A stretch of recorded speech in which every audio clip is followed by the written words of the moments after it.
So ngayon ay magpapabuhat na naman ako sa mga kakampi ko. Pinanganak kasi akong pabuhat. Pagkalabas ko pa lang sa tiyan ng mama ko ay binuhat na kaagad ako, hahaha. Pinuno ko ng kunin itong blue buff, dahil wala lang. At dahil nga palaging sinasabi ni mama na wala naman akong nakukuha sa puro ML, ay kukunin ko na itong red buff para madala ko na sa kanya. At ngayon ay plano ko namang patayin itong bogwit na to. O patay ka ngayon. Huwag mo kasing hamonin ang anak ng magulang. Gusto ko kasing malaman kung anong height niya pero ayaw magsalita, pinakalmat pa ako. Pinakitaan ko naman ng malazilong na tusok itong turtle na to. Maya pa ay dumating na rin ang mga bumuhat sa akin dahil nakita nila na binubastos ako ng turtle na to. Ngayon ay nagtatago muna ako dito sa damuhan. Baka kasi makita nila ang aking kagandahan at bigla akong pagkaguluhan. Nang nakita kong nakapikit na sila ay agad akong tumambyong papunta sa kanila. Ang hindi ko talaga magpabuhat. Hindi na sana ako pero biglang nadilim. Akala ko brownout na naman, si Wilford lang pala. Or napabuhat, PM na lang sa magpapaturo. Umuwi muna ako saglit dahil hinanap na ako ni mama. Nagpakita lang ako sa base tas umalis na naman ulit. Dahil nga nawala ko ang red buff kanina, kukunin ko na ulit siya, pasalubong ko sa mama ko. At dahil nakakasawa ng mag-voice over, manood na lang kayo.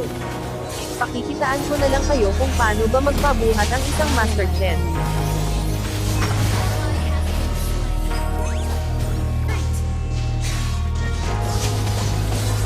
Pwede masising ko ba't ganito?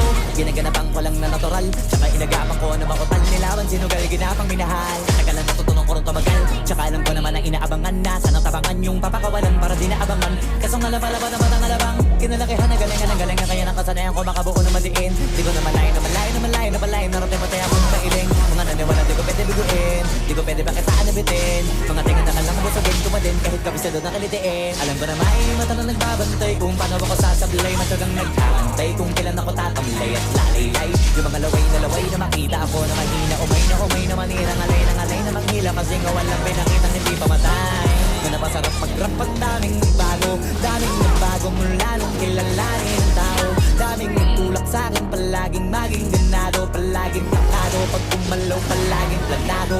Daming pasabog, kailangan pag malawak ng sakop, ikaw din ang talo sa laban. Pag nabalot ng takot, kung saan ka aabot, ako din lahat ng mahahakot. Yung dami ng pagod ay may sukli pag di ka madamot. At kung hindi ko tinaga, baka nauwi na sa wala. Ganito pala to palala, kita mo naman na napala. Paano ko hindi ko ginawa, yung iba di makahalata. Malaki na ka nakataya, marami na pwede mawala. Pwede na pwede pabaya, hindi pwede puro mamaya. Baka sa huli mapahiya, totoo na parang himala lang mula sa iba ba tiningala. Matagal ko din na inapakatagawa, di madapa yung kalidad mo na kasi binabaan na marami pa nagdududa. Purong kilos ang inuuna, ngayon kita ba nabumunga, tumutubo na. Pakarami ko nakukuha, pero di pa rin nalulula.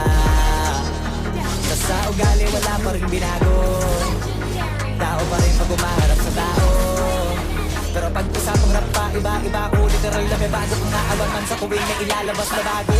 Yan ang ginawang pambawi, sa nakikinig palagi para masalin sa naganahan. Yung mga bago ko hanapin, yung iba naman na bababawan. Pero di na para atupagin, di kasi nila maunawaan.